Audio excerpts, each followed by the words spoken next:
Hi, I'm Anna with the Frain Group.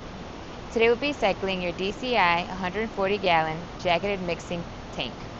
This machine is currently set at 480 volts 3-phase. We recommend you read the manual in its entirety before powering on this machine. We will now be demonstrating variable speed.